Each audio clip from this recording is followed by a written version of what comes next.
Okay, we are live. Okay. Audacity. Okay, 3, 2, 1.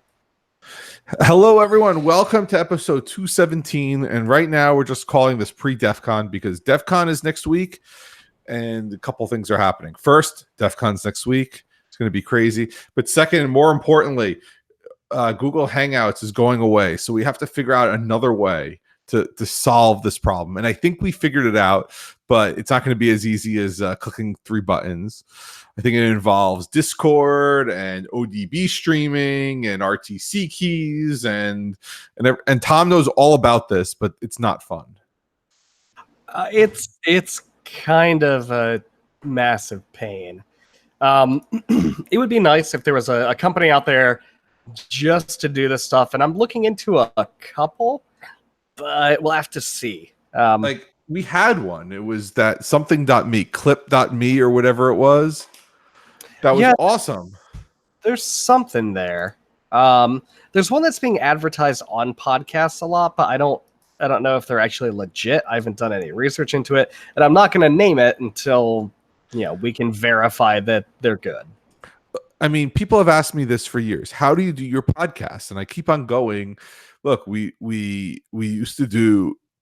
We just recorded locally on Skype and stitch it together. And they said, you haven't figured this out yet? I said, no, in 10 years, 15 years, they still haven't figured out a way to record a phone call through Skype without really expensive software. I think it's like $40 in software to do something. So we used to do Piezo on the Mac, and that let us do it. But we wanted video. Google came out with this Hangouts. I don't think this cost them that much. Like, I really don't think they cost. And they say 8 hours? It's WebRTC. They take the stream, they cut it to a video file, they do a little bit of transcoding on their end, and they push it to YouTube. Honestly, it's not much more than what YouTube already does with their streams. I mean, I don't mind that they cap it at some amount of time, or say, you know what, you would have to download it and then re-up, like make it something so that people just sitting there 8 hours watching their cat. Yeah. But it's just make it simple, because I think that there is a market for podcasts like this, and there's a market for Google putting ads in these streams, and I don't care. Put ads.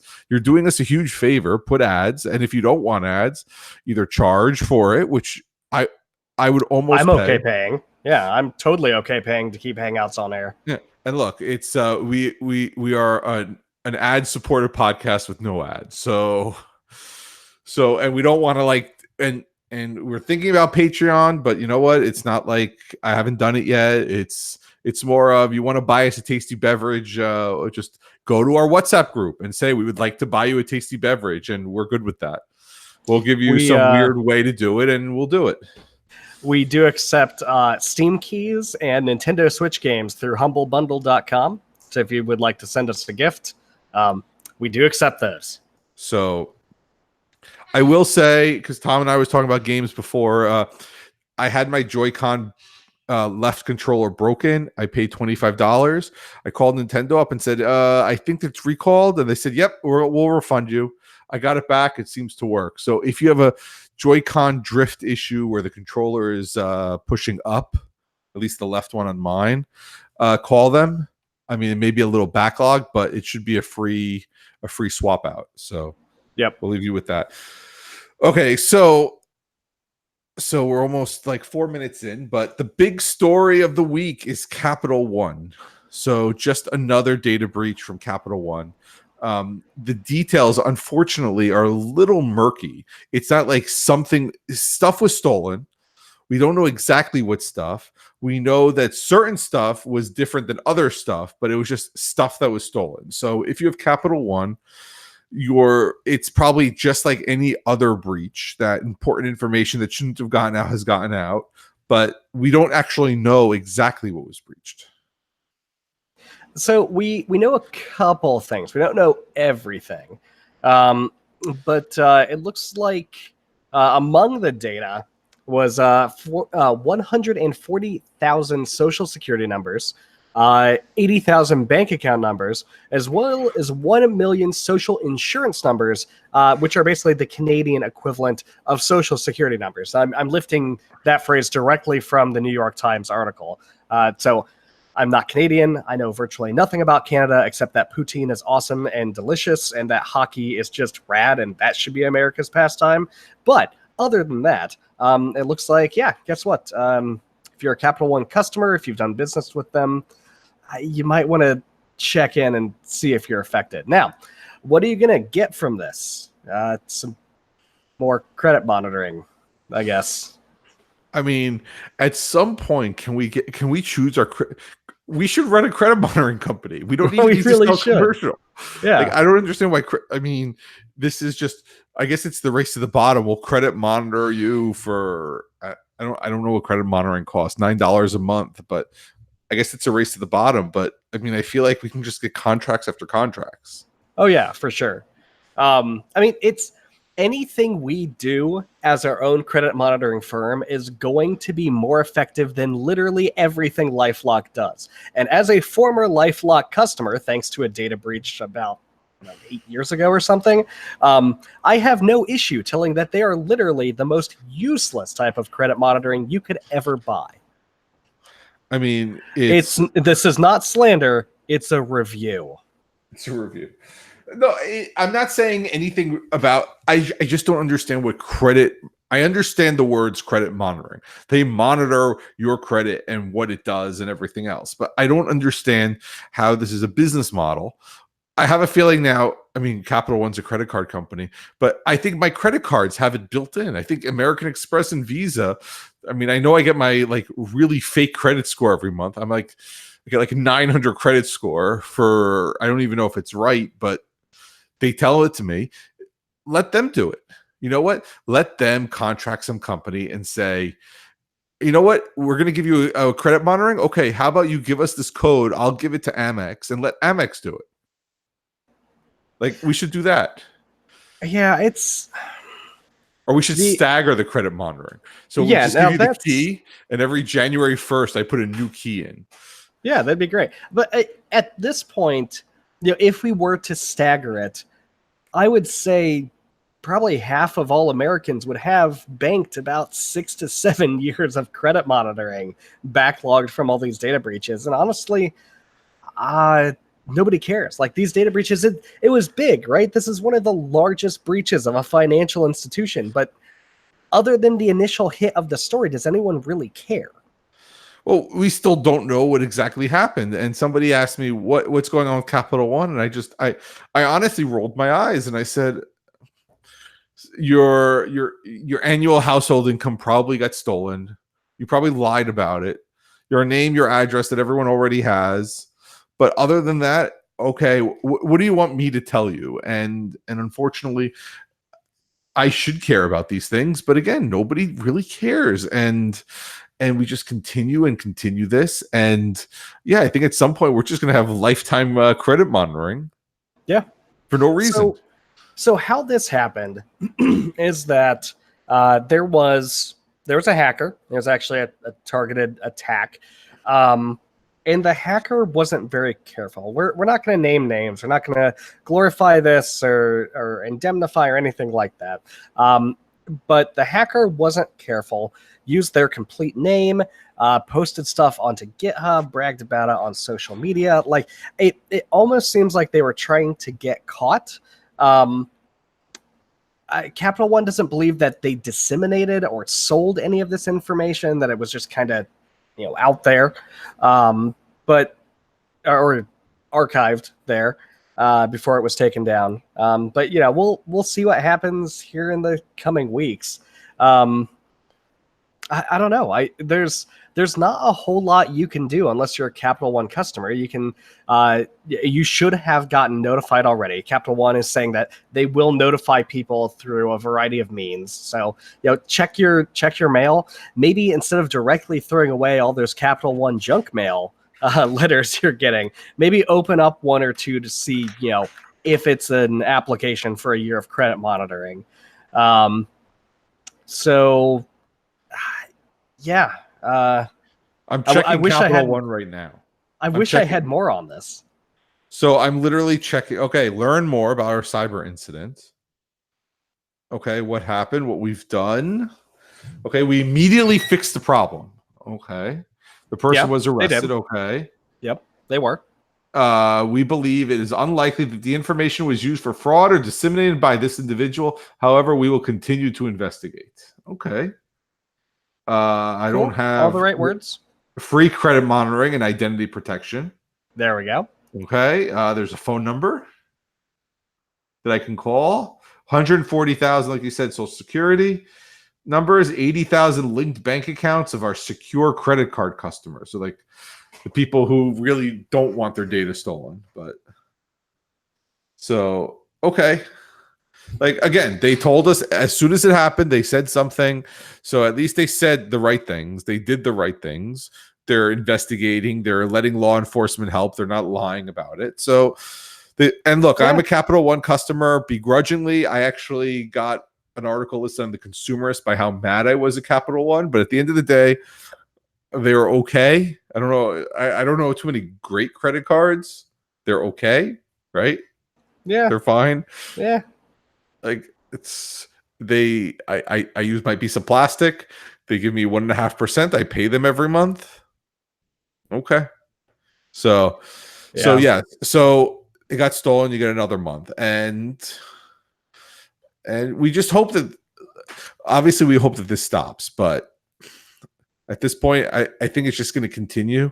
So I think the best credit monitoring is what we're doing. Like not you and I, but you sit at home and you stare at your credit report. You should be getting your credit report. We say this every year. The government gives you your credit report once a year from the 3 big ones, which we're going to get into in a minute. But that's what you should be checking. Yeah, and you do get one like giant free credit report per year. Now, we've all seen the commercial. Do not go to free credit report or whatever you see on TV. Don't do that. That is not the proper place. They'll make you do a whole bunch of stuff. I think, and I'm please looking for it. Correct me if I'm wrong, but I think you're looking for annualcreditreport.com. I am annualcreditreport.com. Yep. I got it from the FTC site. So I will link that as well because we're going to use the FTC sites for some of the stuff. Yep. So, but once a year, they will give you your credit report from all 3 companies. So my advice is if you want to do it all at once every January 1st, that's fine. But maybe every 3 or 4 months, pick a different company and check that because they're generally the same. If somebody's committing fraud, it's gonna most likely pop up on all of them. And the faster you report problems, the easier it is to solve them. So. Yeah, it's interesting. The whole credit system in the United States and in these credit houses that verify your credit worthiness and snarfing up all the data on you, and sometimes not really securely handling that data that you didn't sign up for. It just kind of happened to you. It's weird. It's a weird system. I have a lot of complaints, and I would like to scream them into the air. And again, we're telling you to go. We're going to send you the Equifax credit report on you that they also lost. So the next story. So it's one of these things. But yes, people are starting to get jaded and say, okay, great. You're giving me. How about you just stop losing my data? You're giving me free credit report. I must have 20 years of free credit reports. So one thing that I keep seeing kicked around, and I'm not sure if this idea would really have any veracity, if it's even a decent idea to go forward with. It's certainly interesting to entertain, but what if there were a cost to holding data? So you look at these ad tech firms, you look at data brokers, you look at these credit monitoring firms. What if when a breach happens and it is found, it is caught, the information that is lost actually costs the company money? What if we made holding valuable data as dangerous as holding any other controlled substance, right? And holding human waste or radioactive material or you name it, anything where you can be fined if stuff gets severely out of your control, right? Like, the nuclear power plants can't just litter waste everywhere. At least they shouldn't be able to. And if they do, they're going to get heavily fined and possibly face criminal charges, right? Should that have happened to Equifax? Yeah, probably. And they did, right? But it was nowhere near the amount of money that anyone thinks that they should have paid.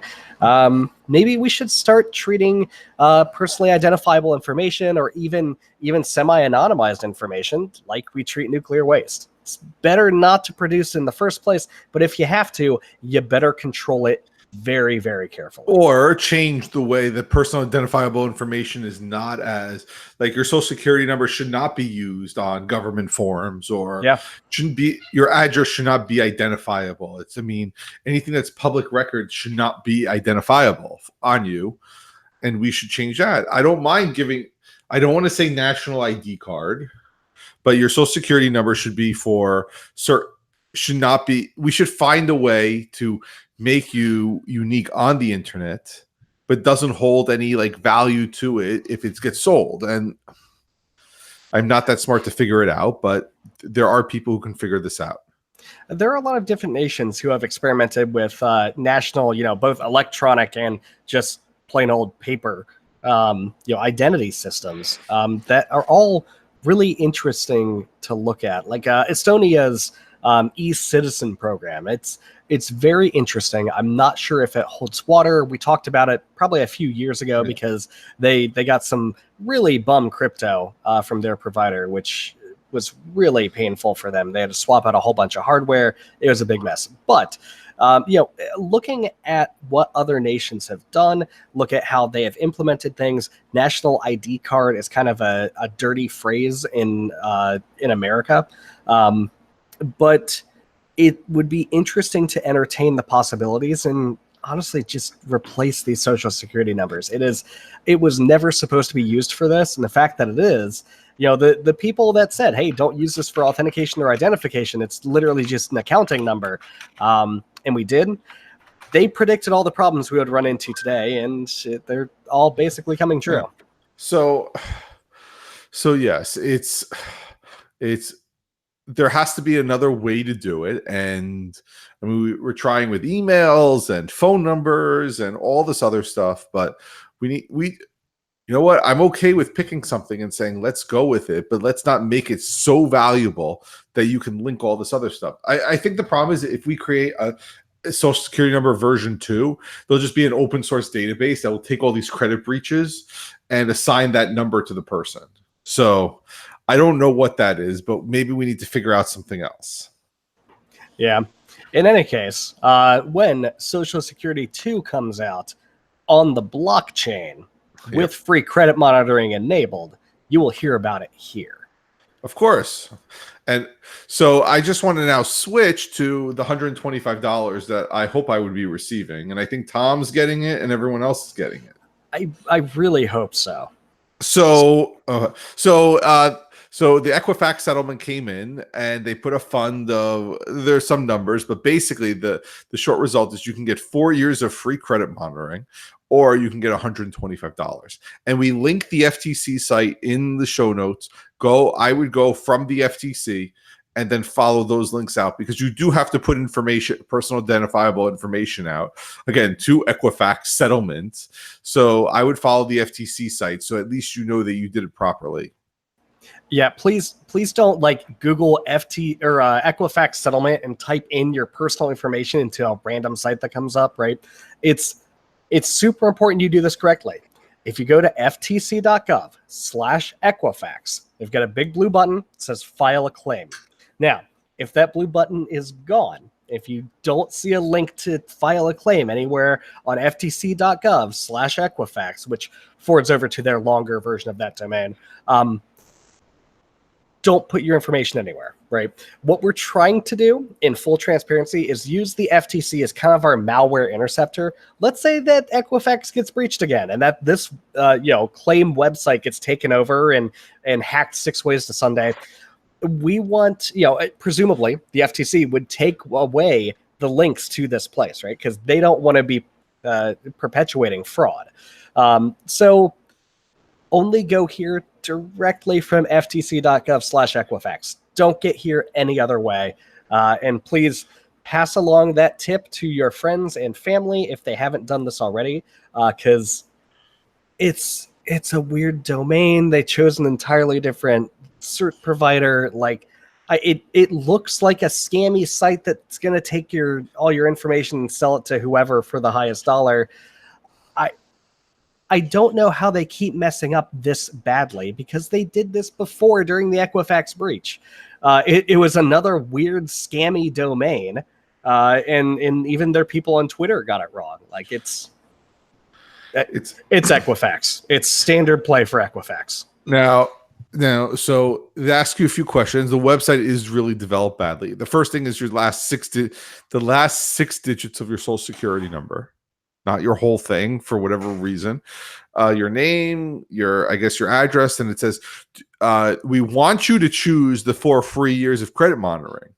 But if you have your own, which at this point, literally, if you have Capital One, you have it, or if you have Target, you have it, or if you have any of the other Home Depot, or Equifax, well, I mean, not Equifax, but all the other ones, you have credit monitoring. So, and if you don't know that you have it or whatever else, it really hasn't affected you. And like we said at the top of the show, I don't think it does anything. So take the money, choose the second option. Then you're going to get a big box that says, you must have your own credit monitoring. Okay, fine. Yeah. Just do whatever it takes to do the money. Now, if you want to be a little evil, if you can show 25 hours, if you can show 20 hours, you get $25 an hour to show that you had a breach. Now, what that means, I don't know, whatever passes there. But if you had to get a new credit card because you saw an errant charge or anything like that, you may be entitled to more than $125, but you're going to have to work a little bit for it. So our recommendation is just take the $125. Tell your spouse, tell your parents, everyone, you get $125 and you get $125. Everyone gets $125. But only if you go to ftc.gov/Equifax and click on the File a Claim blue button. And literally nowhere else. So don't go anywhere else. So then a report came today that basically said we underestimated how many people, quote unquote, have credit monitoring. And I'm looking at that like, what? You're saying $125 or care about your security? Even if they don't, of course they want $125. Now, I don't know if you have to pay taxes on it. I don't know if you have to pay tax on this, but assumingly it's 125 straight dollars. Probably. This entire situation is incredibly hilarious and frustrating at the same time, and I honestly couldn't see it going any other way. This is just rich. You know what? I wish they had a donate to charity button. You know what? That'd be great.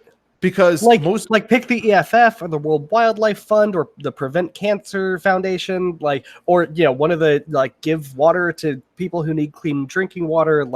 I don't know, pick one, or let me pick one and throw a bunch of money their way. Wikipedia, I would gladly click the button for throw $125 Jimmy Wales way. That'd be great. I love Wikipedia. How about donate your $125 to a company that's some charity that's the EFF that cares about election security or credit, not a credit monitoring, but this digital election. Let's do election security. Let's fund the road.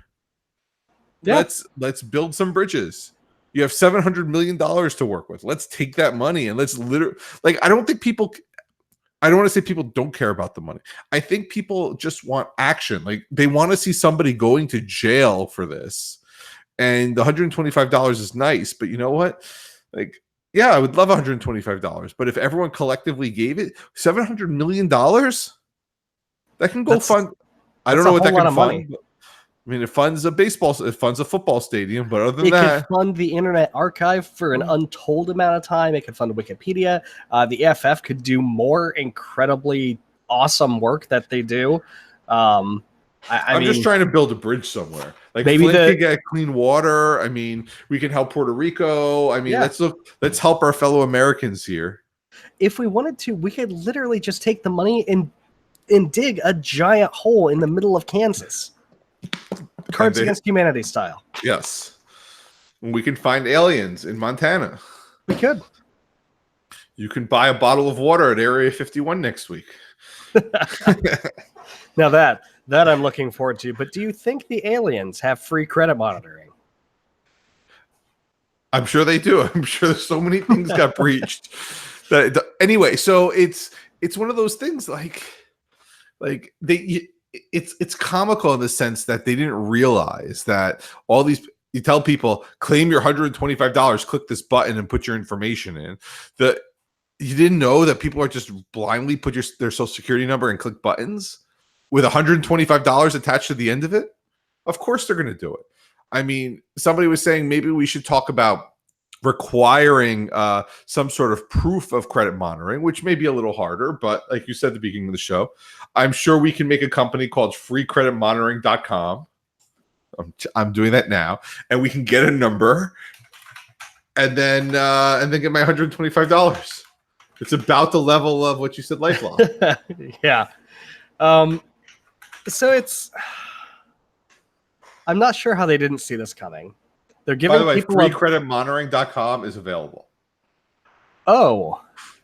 Well, actually, then. no, it's not available. It just has nothing on it. Ah, okay. That's unfortunate.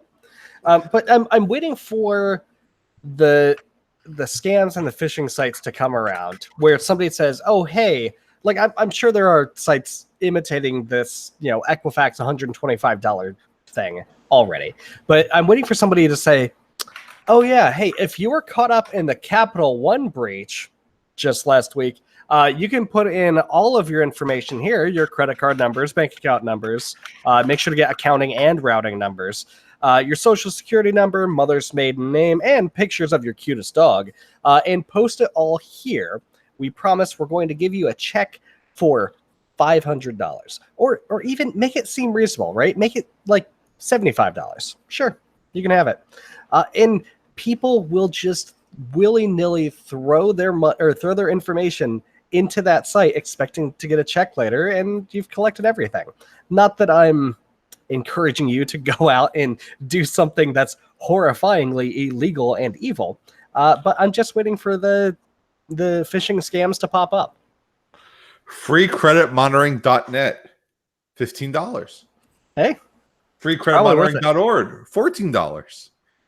That's a deal. We can make fake receipts that say that. And wait, fake? No, all I'm gonna do is I will run a dark web search, which will involve me opening the Tor browser and typing in your social security number into like one of the search engines and hitting enter and saying, that's weird, and then walking away.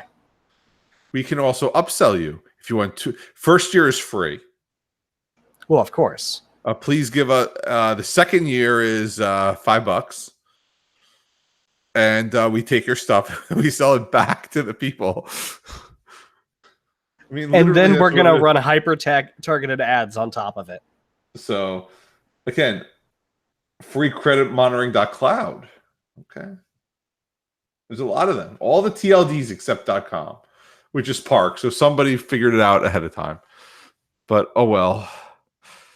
At this point, I bet you if you type freecreditmonitoringreport.net, people would still pay money. You see, I think we have to jump on this because it's either us or John Oliver will beat us to the punch. I know, but I'd rather send people to the Equifax spot where they get their money.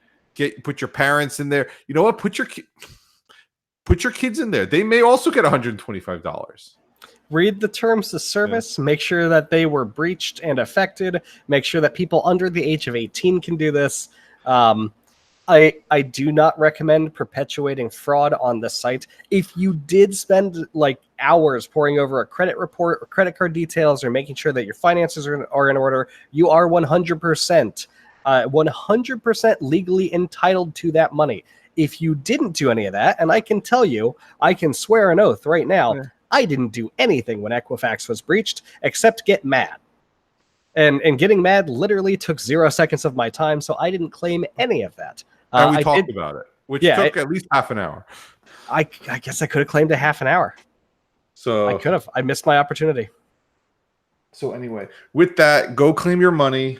We're gonna end. Here's the problem. Next week is Defcon. If you're at Defcon, I will be at the Crypto Village. It's in Planet Hollywood, next to the contest area. We have lots of cool stuff for sale. If you find me, I may have some free stuff. Probably not, but I may.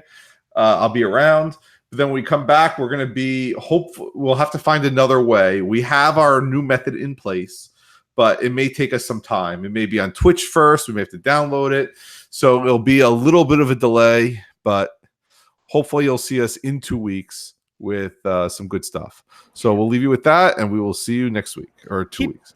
Keep in mind, the audio feed won't be delayed. It'll be using roughly the same process, and we'll get it out at roughly the same time. So if you want the stuff as fast as possible, hit up the audio feed or join the WhatsApp group.